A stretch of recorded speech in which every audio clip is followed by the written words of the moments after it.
तो hey guys ମୁଁ ହଉଛି ଫୁଲବାଣୀ ରାଇଡର। ଆଉ ଆସିଥିଲୁ ଆମେ ବହୁତ ଗଲାବେଳେ ଏଇଟା 4 ଛକରୁ ଯାଉଛୁ ଏବେ। ଆଉ ଏଇଟା ରହିଲା 4 ଛକ।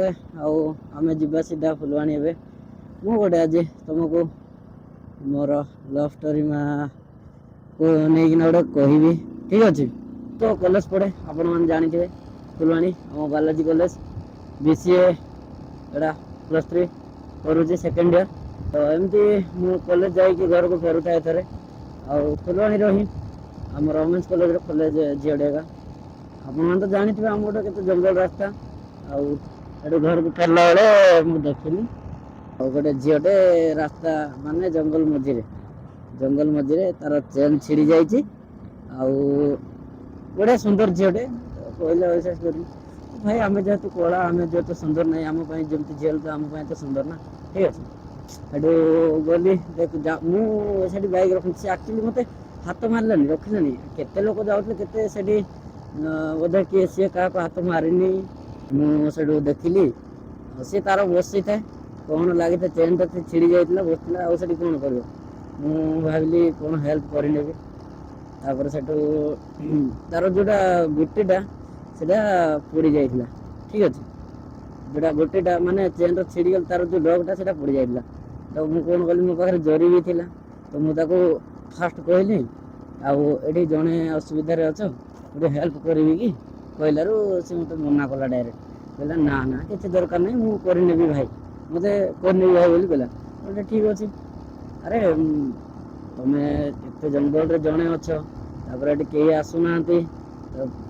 ପ୍ରାୟ ଗାଡ଼ି ତ ଯାଏନି, କାଁ ଭାଁ ଜଣେ ଗୋଟେ କିଏ ଯାଏ। ତ ସେଠୁ ମୁଁ କହିଲି ତ ମୁଁ ହେଲ୍ପ କରିନେବାଟା ବେଟର୍ ହେବ, ମୁଁ ତାକୁ କହିଲି। ସେ ମୋତେ ନାହିଁ ହିଁ କହୁଥାଏ। ତାପରେ ମୁଁ କହିଲି ତମେ ଛାଡ଼ିଲ, ଘୁଞ୍ଚ। ମୁଁ ତାକୁ କହିଲି, ଘୁଞ୍ଚେଇଲି। ତାପରେ ସେଠୁ ଚେନ୍ଟା କାଢ଼ିଲି। ତାକୁ ଆକ୍ଚୁଆଲି କହିବାକୁ ଗଲେ ସିଏ ସେଠି ଜଣେ ଏକା ଥିଲା। ତାପରେ ମୁଁ ସେଠୁ କହିଲି ଘୁଞ୍ଚ, ତାକୁ କହିଲି। ସେଠି ପାଣି ଫାଣି କିଛି ନା, ମୁଁ ତାକୁ ପାଣି ଦେଲି, ପାଣି ପିଇଲା।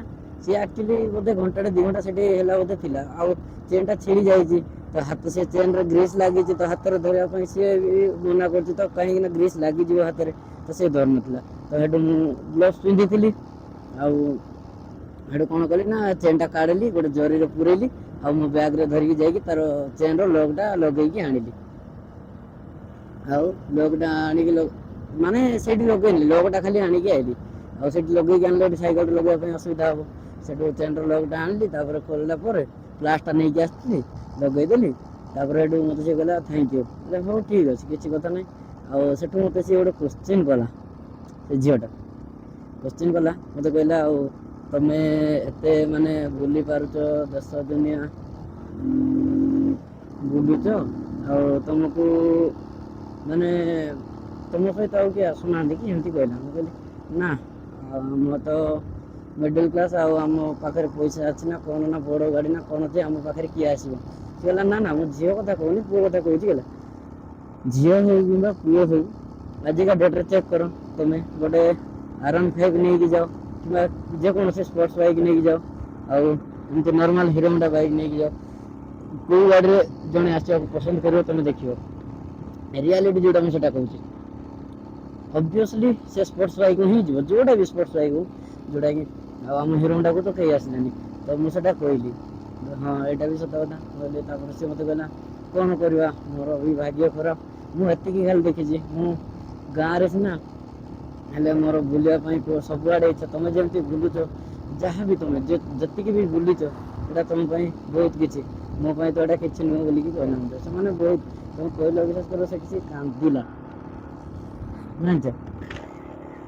କାନ୍ଦିଲା ସିଏ ଗୋଟେ 10-15 ମିନିଟ୍ କାନ୍ଦିଲା। ସେଠୁ ମୁଁ କହିଲି କାନ୍ଦନି, ଆଉ ଭାଗ୍ୟର ଯେଉଁଟା ଥିବ ସେଇଟା ହେବ, ହେଲା। ଭାବ ସିଏ ମାନେ ତାଙ୍କ ଘରେ କ'ଣ ନାହିଁ, ତାଙ୍କ ବାବା ଚାକିରି କରନ୍ତି, ମା ଚାକିରି କରନ୍ତି, ଠିକ୍ ଅଛି? ଫିର୍ ବି ମାନେ ତା ପାଇଁ ଫ୍ରିଡ଼ମ୍ ନାହିଁ। ସେ ଏମିତି କହିଲା, କାନ୍ଦି କହିଲା। ବୋଲେ ହଉ ଠିକ୍ ଅଛି, କିଛି କଥା ନାହିଁ। ଆରେ ଆଜି ଦେଖିନ, କାଲି ଦେଖିବ, ଏଇଟାରେ ଭାବିବାରେ କ'ଣ ଅଛି? ସିଏ ମୋତେ କହିଲା ନା, ମୋର ବୁଲିବାର ବହୁତ ଇଚ୍ଛା, ବାକି ଘରେ ଫ୍ରିଡ଼ମ୍ ଦେଉନାହାନ୍ତି। ମୋତେ ଏମିତି ବହୁତ କିଛି କହିଲା। ମୁଁ କହିଲି ହଉ ଠିକ୍ ଅଛି। ସିଏ ମୋତେ କହିଲା ମୋତେ ଟିକେ ତୁମ ସହିତ ବୁଲେଇବ କି? କହିଲା। କହିଲେ ଅବଭିୟସ୍ଲି ତମେ ଯଦି ଆସିବାକୁ ଚାହୁଁଛ ମୁଁ କ'ଣ ପାଇଁ ମନା କରିବି। ତାପରେ ମୋର ଏଇଟା ଛୋଟ ଭାଇ, ତମେ ଯଦି ଏଇଥିରେ ଆସିବାକୁ ଚାହୁଁଛ, ତାପରେ ମୁଁ ସିଧା କହିଥିଲି ତାକୁ, ଆମେ ମିଡ଼ିଲ୍ କ୍ଲାସ୍ ପିଲା, ଆଉ ମୋ ପାଖରେ ପଇସା ନାହିଁ, ଏମିତି ପଇସା ନାହିଁ କିଛି ନାହିଁ, ଆମେ ଏଇ ଗାଡ଼ିରେ ହିଁ ବୁଲୁ, ଏଇ ଗାଡ଼ିରେ ହିଁ ସବୁଆଡ଼େ ଯାଉ। ତମେ ଯଦି ଏଇ ଗାଡ଼ିରେ ଆସିବାକୁ ଚାହୁଁଛ, ତମର କିଛି ଆପତ୍ତି ନାହିଁ, ତାହେଲେ ମୋର କ'ଣ ଅଛି, ଆସିପାର। ତାକୁ ଏଇଟା କହିଲି। ସେ କହିଲା ହଉ ଠିକ୍ ଅଛି। ସିଏ ମୋତେ କହିଲା ହଉ ଠିକ୍ ଅଛି, ମୁଁ ତ ଏବେ ଆସିବିନି, ଘରକୁ ଯାଉଛି, ଆଉ ତମ ନମ୍ବରଟା ଦିଅ।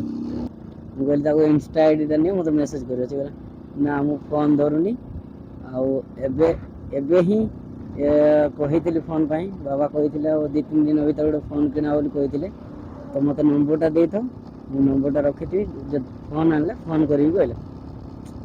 ମୁଁ ବୋଧେ ତାକୁ କିଣିଦେଲିନି କି କ'ଣ, ମୋ ନମ୍ବରଟା ନେଇକି ଗଲା। ସେଠୁ ମୋତେ ହାତ ମିଶାଇଲା, ତାପରେ କହିଲା ମୁଁ କଲ୍ କଲେ ମୋତେ ନେବାକୁ ଆସିବ। ମୁଁ ତମ ଘର ଦେଖିନି, ସିଏ ମୋତେ କହିଲା ମୁଁ ତୁମକୁ ଏମିତି ଏମିତି ବତେଇଦେବି, ମୋତେ ନେବାକୁ ଆସିବ ଯଦି। ତାପରେ ମୁଁ ଏତେ ଦୂର ଆସିଲ, କିଛି କଥା ନାହିଁ, ମୁଁ ତୁମକୁ ପଇସା ଦେଇଦେବି ତେଲ ପାଇଁ କହିଲା, ମାନେ ପେଟ୍ରୋଲ ପଇସା ବି ଦେବି କହିଲା। ମୁଁ କହିଲି ଠିକ୍ ଅଛି, ହଁ ହଉ କିଛି କଥା ନାହିଁ, ନେବାକୁ ଆସିବି କହିଲି। ସେଠୁ କିଛି ଦିନ ଗଲା, ଗୋଟେ 10-15 ଦିନ ଗଲା ପରେ ମୋତେ କଲ୍ କଲା, ନୂଆ ନମ୍ବର, ଅନନ୍ୟ ନମ୍ବର କଲ୍ ଆସିଲା। ମୁଁ ଉଠେଇଲି, ହ୍ୟାଲୋ କଲି, କହିଲି ହ୍ୟାଲୋ, ଆଉ କିଏ? ସେ ମୋତେ କହିଲା ସିଏ। ମୋତେ ଏମିତି ମଜାକ କଲା 3-4 ଥର, ମୁଁ ସିଏ ମାନେ କହିଲାନି ନା, ଠିକ୍ ଅଛି।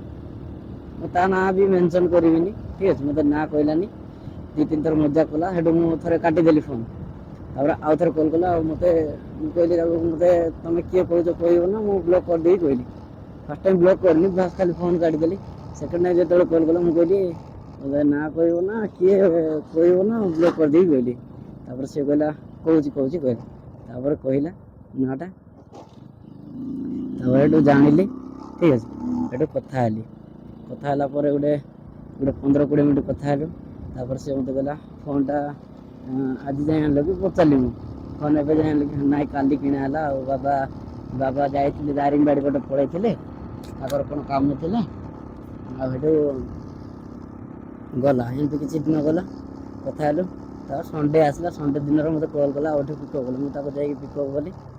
ତାପରେ ପିକଅପ୍ କଲା ପରେ ଆମେ ସେଦିନ ସଣ୍ଡେ ଦିନ ବହୁତ ବୁଲାବୁଲି କଲୁ, ଆଉ ବହୁତ ବୁଲାବୁଲି କଲା ପରେ ଏମିତି କିଛି ଦିନ ବୁଲାବୁଲି ହେଲା। କିଛି ଦିନ ବୁଲାବୁଲି ହେଲା ପରେ ସେ ମୋତେ କହିଲା ଗୋଟେ ଦିନ, ମୁଁ କହିଲି ଫାର୍ଷ୍ଟ ଦିନ ଯଦି ମୁଁ ତାକୁ କହିଲି କୁଆଡ଼େ ଯିବା ଭଉଣୀ, ସେ ମୋତେ କହିଲା ଭଉଣୀ କୁହନି, ସାଙ୍ଗ କୁହ, ଆମେ ଦୁଇ ଜଣ ସାଙ୍ଗ ହେଇକି ବୁଲିବା। ମୁଁ କହିଲି ପ୍ରଥମେ ତମେ ଫାର୍ଷ୍ଟ ତ ତମେ ଭାଇ କହିଥିଲ, ଆଉ ଏବେ ମୁଁ ତମକୁ କେମିତି ମାନେ ସାଙ୍ଗ କହିବି? ସେ କହିଲା ନାଇଁ କିଛି କଥା ନାହିଁ, ସାଙ୍ଗ କହିପାରିବୁ, ଆମେ ଦୁଇ ଜଣ ସାଙ୍ଗ ହେଇକି ଯୁଆଡ଼େ ଗଲେ ଯିବା। ଆଉ ମୁଁ କହିଲି ତାକୁ ତମେ ମୋ ସହିତ ଆସିଲେ କିଏ ଦେଖିଲେ କ'ଣ କିଛି ପ୍ରୋବ୍ଲେମ୍ ନାହିଁ ତ? ସେ ମୋତେ କହିଲା ନା, ସେଟା ମୋ ଉପରେ ଛାଡ଼, ସେଟା ଯାହା ହବ ମୁଁ ବୁଝିବି। ଠିକ୍ ଅଛି, ଝିଅ ପିଲା ଯଦି ସେ ନିଜେ ରିକ୍ସ ନେଉଛି ତ ମୁଁ ଠିକ୍ ଅଛି କହିଲି। ତାପରେ ଏଠୁ ଗଲା, ଠିକ୍ ଅଛି, ସେ ଦିନଟା ଗଲା। ବାକି ତାପରେ ନେକ୍ସଟ କ'ଣ ହେଲା ସେଇଟା ଜାଣିବାକୁ ଯଦି ଚାହୁଁଛନ୍ତି ତ କମେଣ୍ଟରେ ନିଶ୍ଚୟ ଜଣାନ୍ତୁ, ଠିକ୍ ଅଛି। ମାନେ ବହୁତ ଲଙ୍ଗ ଷ୍ଟୋରି, ଆଉ ତା ଭିତରେ ସ୍ୟାଡ଼ ବି ଅଛି, ବହୁତ ଏମିତି କିଛି ଅଛି, ଫନି ମୋମେଣ୍ଟସ୍ ଅଛି। ସେ ଯାକୁ ଯଦି ୟା ପରେ ଆମେ କୁଆଡ଼େ ଗଲୁ, ତାପରେ ତା ପରଦିନ ତାଙ୍କ ବାପା ଯେତେବେଳେ ଜାଣିଥିଲେ କ'ଣ ହେଇଥିଲା, ସେଟା ମୁଁ ନେକ୍ସଟ ପାର୍ଟରେ କହିବି। ତ ନେକ୍ସଟ ପାର୍ଟ ଜାଣିବାକୁ ଯଦି ଚାହୁଁଛନ୍ତି ତ ମୋତେ ମେସେଜ୍ କରନ୍ତୁ, ଠିକ୍ ଅଛି। ତ ନେକ୍ସଟ ପାର୍ଟ ମୁଁ ବହୁତ ଶୀଘ୍ର ନେଇକି ଆସିବି। ତ ଦେଖା ହେବ ନେକ୍ସଟ ଭିଡ଼ିଓରେ। ତ ରହିଲି, ଠିକ୍ ଅଛି, ଟାଟା, ଲଭ୍ ୟୁ ଅଲ୍।